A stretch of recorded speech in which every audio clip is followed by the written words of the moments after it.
I don't know anything about this logging. No one has told me anything. We don't have to tell you anything. This is not your land, and we are allowed to be here. Do you have papers which say you own this land? I think we need to educate you about what we now know about our rights. We are not ignorant, and we will not tolerate being pushed around. We have lived here for generations, and we can prove this. We have worked in these forests, which have given us shelter, food and water, medicines, and the spirits that guide and protect us. We have our own language, laws, and ways of doing things. We are recognized as indigenous peoples, and indigenous peoples have rights. Our way of life does no damage or leave a lasting mark on the land as your cities do, and we should be respected for that. But I've got permission from the government. We have protection that is greater than a single government. There is a UN Declaration on the Rights of Indigenous Peoples, which is recognized throughout the world. Yes, as indigenous peoples, we have rights to our lands, territories, and resources.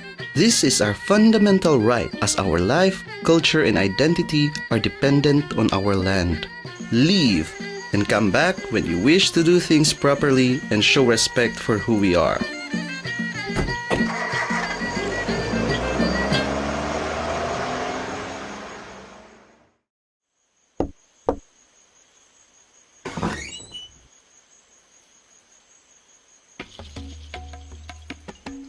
I must apologize for your last visitor. I told him not to come. I'm here to say sorry and to offer you this gift to make up for any trouble. And while I'm here, I would really like to talk about a project. We do not want your bribe. Whatever you give to us will be less than our cooperation is worth. It is an insult. If you have a project that affects us, or the land that we have the rights to, you must simply talk straight. We can work together using free, prior, and informed consent, which we will explain to you. This is not a privilege. It is simply there to ensure that we are treated with respect. It is in our power to say yes or no. We are in charge of what happens to our lives and where we live. We wish to make a rubber plantation. It will bring work and money to your village, and we will help you by building a new school, better electricity, and clean water. I have a business plan I can show to you. Your business plan will mean little to us. We will ask you questions so we can understand in our own way. We want to improve our communities and work with people from the outside as long as they respect us and our rights. We will listen to what you have to say, but on our own terms, in our own way. Before we start, can I make a quick phone call? Boss, yes, it's me. Listen, I'm here at the village. No, they turned the money down. Unbelievable. This is not going to be simple. They know they cannot be pushed around. That's right. Free, prior, whatever that is. Yep, those days have gone. Okay, I'll keep you posted. Bye.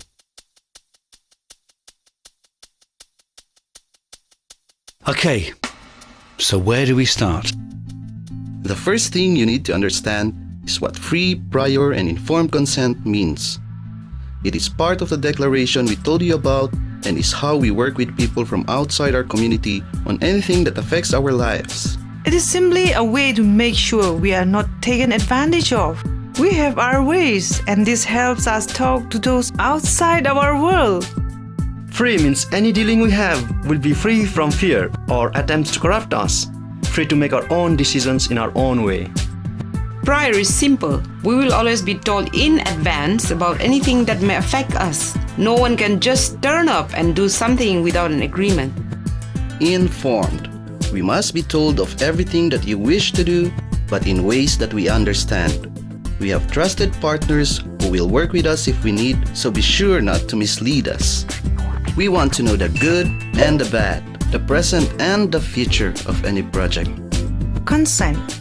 We will do nothing, decide on nothing, or agree to anything without the consent of those who live in our community. Your plans will only be allowed on our land if we as a community give our consent for it to happen. If we say no, then that decision should be respected. Think carefully about how you want to change the land we love, about the benefits and problems it may bring before talking to us. You should also learn about who we are.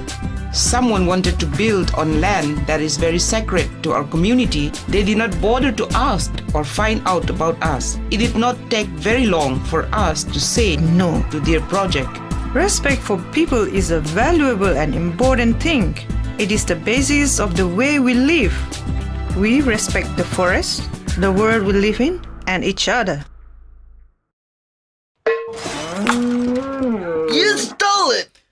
I found it eating all my corn. It's mine now. Stop! We can sort this out together using our own customary laws. Now you will learn something about the way we live. His buffalo broke through the fence and ate the food I was growing for my family. I didn't do it on purpose. It doesn't mean you can keep my buffalo. We will make a decision here and now that will be fair for you both. Niran, you're responsible for looking after your buffalo, but you let it eat Kasem's crops and damage the fence. Raise your hands, those who agree with what was just said. So, it is agreed.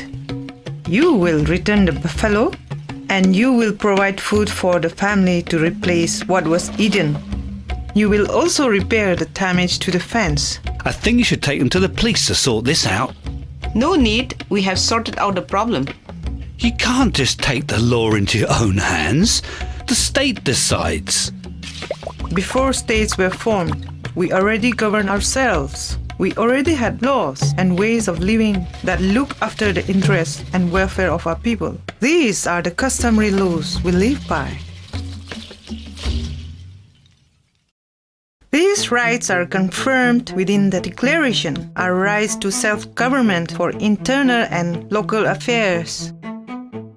I can see that I'm not ready to talk to you about our project. Not if I want it to be accepted. If it's okay with you, we'll talk again in a few weeks.